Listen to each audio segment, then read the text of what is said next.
I would contend that the hero's journey that we're telling is not that of the attorney, it's not that of the client, it's that of the juror. Of course, I will, in my closing argument, painstakingly make all the inferences for them, because they may not know what I'm doing and why I'm doing it, because maybe I didn't allude to it in my opening statement, because I wanted to be surprising. I didn't want the DA to know, so they would maybe not do something. It's you have to be very strategic at trial. Like, you give the information that you need to, but you don't want to give too much so they can anticipate the direction you're going by virtue of a question you're asked, and prep the witness for that question, and then you don't get the element of surprise, and they can be prepared to do their little lie or little workaround. Because at the end of the day, the only good stories that are worth telling are ones that are true. So our particular practice, we have the luxury of vetting people that are falsely accused and take the cases that we really enjoy. Yeah. But regardless of the case, if you're going through a trial, you've got to work the art of telling the story so it follows the rules of the case, the rules of the courtroom. Now, I would contend that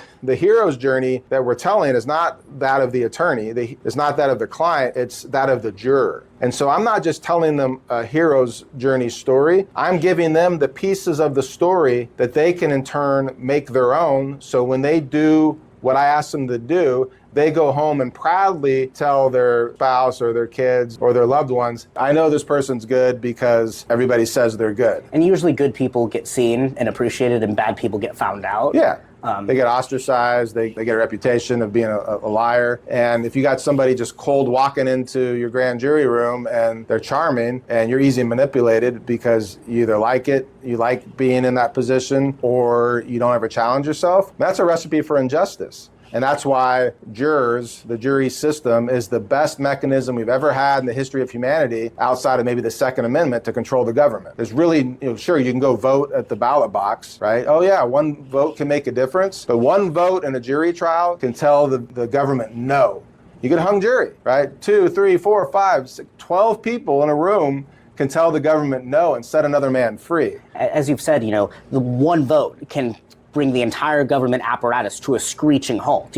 A single vote can prevent an innocent person from going to prison, sometimes even to prison for the rest of their lives. I mean, you can make a huge difference. And I think you might have even said this, like, how often can you tell, the United States government no? How often can you, as an individual, single-handedly affect what happens from the government? I mean, in elections, how often does one vote make a difference? I mean, it does, but not that frequently. What other, I guess you could, voting's more like a force multiplier. Like, all of us together, we can convey this force to oppose the government. Yeah. And in a jury trial, I can be alone and I can be courageous and I can tell the government no. And that's, courage is, and we don't have a lot of opportunities to be courageous nowadays, physically courageous. Like, maybe you get, fortunate enough that you can go break up a fight, or you can rescue a damsel in distress, or you can put yourself in jeopardy. But we live in very safe environments where discomfort is like the thing we're most concerned about. And you don't have the opportunity to go do things physically